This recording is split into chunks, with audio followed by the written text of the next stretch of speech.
Hi friends, TJS vehicle പോയിന്റിലേക്ക് സ്വാഗതം. ഞാൻ Thankachan, retired motor vehicles inspector. കഴിഞ്ഞ കുറേ ആഴ്ചകളായിട്ട്, പ്രത്യേകിച്ചും ഈ ഡിസംബർ 2024 നമ്മുടെ ഈ കൊച്ചു കേരളത്തിൽ സംഭവിക്കുന്ന അപകട പരമ്പരകൾ, സംഭവവികാസങ്ങൾ ഇതെല്ലാം കാണുമ്പോൾ ഇവിടുത്തെ സാധാരണ ജനങ്ങൾ ഞെട്ടിത്തരിച്ചിരുന്നു പോവുകയാണ്. ഇന്ന് നമ്മുടെ വീട്ടിൽ നിന്നും പുറത്തിറങ്ങിക്കഴിഞ്ഞാൽ ജീവനോടെ തിരിച്ചെത്താൻ കഴിയുമോ എന്നുള്ള ആ ഒരു പ്രതീക്ഷ അസ്ഥാനത്താണെന്ന് സൂചിപ്പിക്കുന്ന രീതിയിലാണ് ഈ കാര്യങ്ങളെല്ലാം നമുക്ക് കാണാനായിട്ട് സാധിക്കുന്നത്.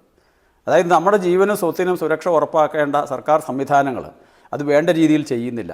അതിൻ്റെ ഏറ്റവും അവസാനത്തെ ഉദാഹരണമാണ് കലൂർ ഇൻ്റർനാഷണൽ സ്റ്റേഡിയത്തിൽ സംഭവിച്ചിട്ടുള്ള ആ ഒരു ദുരന്തം. ഈ അപകടത്തിന് കാരണമായിട്ടുള്ള ആ ഒരു പ്ലാറ്റ്ഫോം, ഒരു താൽക്കാലിക പ്ലാറ്റ്ഫോം, അതും VIP-കൾക്കായിട്ട് ഒരുക്കിയിരിക്കുന്ന ഒരു പ്ലാറ്റ്ഫോം 15 അടി ഉയരത്തിൽ നിർമ്മിച്ചിട്ട് ആ പ്ലാറ്റ്ഫോമിൻ്റെ മുൻവശം അത് കൃത്യമായ രീതിയിൽ ഒരു സുരക്ഷാ ബാരിക്കേഡ് ഇല്ലാത്ത രീതിയിൽ കേവലം ഒരു നാട കൊണ്ട് അല്ലെങ്കിൽ ഒരു ക്യൂ മാനേജറിൻ്റെ ആ ഒരു ടേപ്പ് കൊണ്ട് അത് ഒരു സുരക്ഷ ഒരുക്കും എന്ന് ചിന്തിക്കാൻ മാത്രം വിവരമുള്ള ആളുകളാണോ ഈ നിർമ്മിതികളെല്ലാം അനുവദിച്ച് നൽകുന്നത് എന്ന് ചിന്തിക്കുമ്പോൾ എന്ത് സുരക്ഷയാണ് നമ്മുടെ ജീവനുള്ളത്?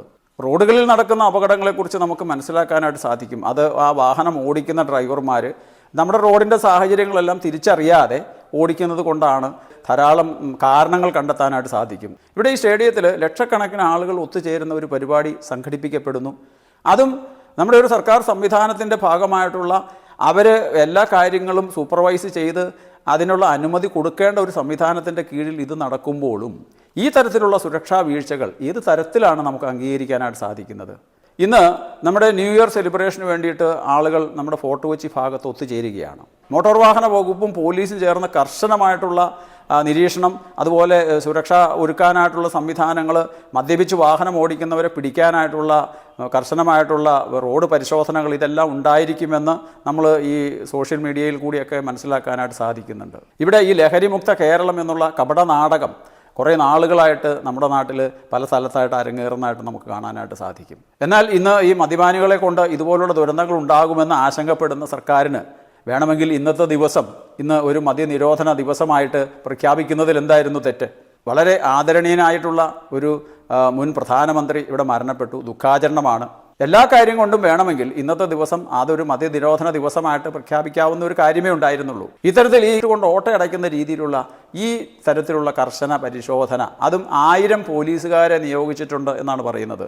കുറഞ്ഞത് 5 ലക്ഷം പേരെങ്കിലും ഉന്മാദ ലഹരിയിൽ ആറാടാൻ സാധ്യതയുള്ള ഒരു പരിപാടിയാണ് ഈ ന്യൂ ഇയർ ഡേ പരിപാടി എന്ന് പറയുന്നത്. അതിലേക്കായിട്ട് 1000 പോലീസുകാരെ നിയോഗിച്ചിട്ട് കർശന സുരക്ഷ ഒരുക്കുകയാണ് നമ്മുടെ സർക്കാർ. അപ്പോൾ അങ്ങനെ ഒരു സാഹചര്യത്തിലാണ് ഗവൺമെൻറ് സർവീസിൽ നിന്നും റിട്ടയർ ചെയ്തിട്ടുള്ള ഒരു ഡോക്ടറുടെ ഒരു മെസ്സേജ്, അത് വളരെ അർത്ഥവത്തായിട്ട് എനിക്ക് തോന്നി. ഇന്നത്തെ ഈ ദിവസം അത് ബഹുജനങ്ങളുമായിട്ട് പങ്കുവയ്ക്കുന്നത് നല്ലതാണെന്ന് എനിക്ക് തോന്നിയതിൻ്റെ അടിസ്ഥാനത്തിൽ ആ മെസ്സേജ് ഞാൻ നിങ്ങൾക്കായിട്ട് ഇവിടെ പങ്കുവയ്ക്കുകയാണ്. MLAയുടെ വീഴ്ചയും പരുക്കും. കലൂർ സ്റ്റേഡിയത്തിൽ ഉഷ തോമസ് MLAയ്ക്ക് സംഭവിച്ച അപകടം ഞെട്ടിക്കുന്നതാണ്. കാര്യങ്ങൾ ചാനലിൽ കാണുമ്പോൾ താഴെ പറയുന്ന വിഷയങ്ങളാണ് എനിക്ക് ചർച്ച ചെയ്യാനായിട്ടുള്ളത്. മലയാളികൾക്ക് ഏതോ കാലഘട്ടത്തിൽ സംഭവിച്ച ഒരു മ്യൂട്ടേഷൻ തകരാറാണ് ഗിന്നസ് റെക്കോർഡ്. ഒരു ഗിന്നസ് റെക്കോർഡ് നേടാൻ എന്തൊക്കെ ഭ്രാന്തും വിഡ്ഢിത്തങ്ങളും കോപ്രായങ്ങളുമാണ് മലയാളി തള്ളുമാമന്മാർ കാണിച്ചു കൂട്ടുന്നത്. എന്താണ് ഈ ഗിന്നസ് റെക്കോർഡ് കൊണ്ടുള്ള പ്രയോജനം? 1000 പേരുടെ ഡാൻസ്, 10000 പേരുടെ ക്രിസ്മസ് അപ്പൂപ്പൻ, 1,00,000 പേരുടെ തിരുവാതിര, മണ്ണാങ്കട്ട. ഈ സമയത്ത് മനുഷ്യന് പ്രയോജനമുള്ള എന്തെങ്കിലും കാര്യം ചെയ്തുകൂടെ? ഒരുപാട് കേമന്മാർ പങ്കെടുത്ത സദസ്സ്, പോലീസ് ഏമാന്മാർ, ഭരണവിശാരദന്മാർ, സെക്യൂരിറ്റി ഏമാന്മാർ, 20 അടി പൊക്കത്തിൽ യാതൊരു ബാരിക്കേഡുമില്ലാതെ VIP-കൾ ഇരുത്തുന്ന മണ്ടത്തരം ഈ കക്ഷികൾ ആരും കണ്ടില്ല. വല്ലാത്ത ഗതികേട്. താഴെ വീണ് തലയ്ക്കും കഴുത്തിനും മുഖത്തും പരിക്കേറ്റ ഒരു രോഗിയെ ചുരുട്ടിക്കൂട്ടി കൊണ്ടുപോകുന്ന ആംബുലൻസ് മെഡിക്കൽ വിദഗ്ധന്മാർ. ഇത്രയും പരിക്കേറ്റ ഒരു രോഗിയെ കഴുത്തിൽ കോളറിട്ട് നട്ടെല്ലാം അനങ്ങാത്ത രീതിയിൽ സ്ട്രെച്ചറിൽ കിടത്തിയാണ് കൊണ്ടുപോകേണ്ടത്. വീണപ്പോൾ ഉണ്ടായ പരിക്കിനേക്കാൾ കൂടുതൽ ചുരുട്ടിക്കൂട്ടിയെടുത്തപ്പോൾ ഉണ്ടായിരിക്കാനാണ് സാധ്യത. ഒരു ദിവസം എൻ്റെ വീടിൻ്റെ അടുത്ത് ഒരമ്മ പെട്ടെന്ന് കുഴഞ്ഞു വീണു. ഞാനും ഭാര്യയും അത് കേട്ടപാടെ ഇട്ടിരുന്ന വേഷത്തിൽ തന്നെ അവിടെ ഓടിയെത്തി. നല്ല വണ്ണമുള്ള ഒരു അമ്മയാണ്. ഞാനും ഭാര്യയും ചേർന്ന് CPR നൽകി. തുടർച്ചയായ CPR കൊണ്ട് പൾസ് വന്നു. ആംബുലൻസ് എത്തിയപ്പോൾ 10-15 മിനിറ്റായി. അത്രയും സമയം CPR നൽകി ആംബുലൻസ് വന്നപ്പോൾ സമാധാനമായി. ഇനി വേണമെങ്കിൽ ആംബുലൻസിൽ ലഭ്യമായ ആംബു ബാഗ് ഉപയോഗിച്ച് ശ്വാസം കൊടുക്കാം. ആംബുലൻസ് വന്നപ്പോഴാണ് മനസ്സിലായത് അതിലൊരു പണ്ടാരവുമില്ല. ECG മോണിറ്റർ ഇല്ല, ഓക്സിജൻ മാസ്ക് പോലുമില്ല. ആകെ ഒരു ഡ്രൈവർ, ചുവന്ന ലൈറ്റ്, കിയോ എന്ന സൗണ്ട്, വളവളാന്ന് ഒരു ബെഡും. അതിൽ കിടത്തി CPR കൊടുക്കാൻ പറ്റില്ല. രോഗി രക്ഷപ്പെടില്ല എന്ന് ഉറപ്പായി. ഞാൻ ശ്രമം ഉപേക്ഷിച്ചു. ഇതാണ് നമ്മുടെ ആംബുലൻസ് നിലവാരം. എമർജൻസി കെയർ ഏതെങ്കിലും ചടാക്ക് വണ്ടി പെയിൻ്റ് അടിച്ച് ചുവന്ന ലൈറ്റും കിയോ സൗണ്ടും ഫിറ്റ് ചെയ്ത് ആംബുലൻസ് എന്ന പേരും എഴുതി എല്ലാ ട്രാഫിക് മര്യാദകളും ലംഘിച്ച് അടിച്ചു പറത്തി ഓടിക്കും. അത് ഓടിക്കുന്ന ഡ്രൈവർക്ക് എമർജൻസി കെയറിനെ കുറിച്ച് അറിവ് വേണമെന്ന് ആർക്കും നിർബന്ധമില്ല.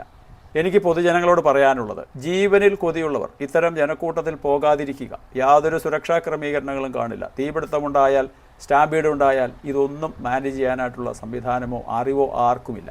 നിലവാരമില്ലാത്ത അമ്യൂസ്മെൻറ്റ് പാർക്കുകൾ, റൈഡുകൾ, ബോട്ട് യാത്രകൾ, പാരാഗ്ലൈഡിംഗ് പോലെയുള്ള സാഹസിക പരിപാടികൾ, ഇതിനൊന്നും പോകരുത്. ഒക്കെ തട്ടിപ്പ്, തരികട സാധനങ്ങളാണ്. ഇതൊക്കെ പരിശോധന നടത്തേണ്ട ഏമാന്മാർക്ക് കൈക്കൂലി കൊടുത്ത് നടത്തുന്ന തല്ലിപ്പൊളി പരിപാടികളാണ്. ചത്താൽ ചത്തു, അത്ര തന്നെ. നഷ്ടപരിഹാരം പോലും കിട്ടില്ല. എന്തെങ്കിലും സംഭവിച്ചാൽ തന്നെ മേൽപ്പറഞ്ഞ ആംബുലൻസ് വിദഗ്ധന്മാർ മരണം ഉറപ്പാക്കും. പിന്നെ സ്വകാര്യ ആശുപത്രിയിലേക്കാണ് എടുത്തുകൊണ്ട് പോകുന്നതെങ്കിൽ കുടുംബം വിറ്റ് ബില്ലടച്ചാലേ ശവം വിട്ടു തരൂ. Be careful. VIP-കൾ വേണമെങ്കിൽ പോയിക്കോട്ടെ. നമുക്ക് ഫേസ്ബുക്കോ OTTയോ നോക്കി വീട്ടിലിരുന്നാൽ കുറച്ചു കാലം കൂടി ജീവിക്കാം. Doctor Joy George MBBS MS, surgeon, retired, government service, Kerala.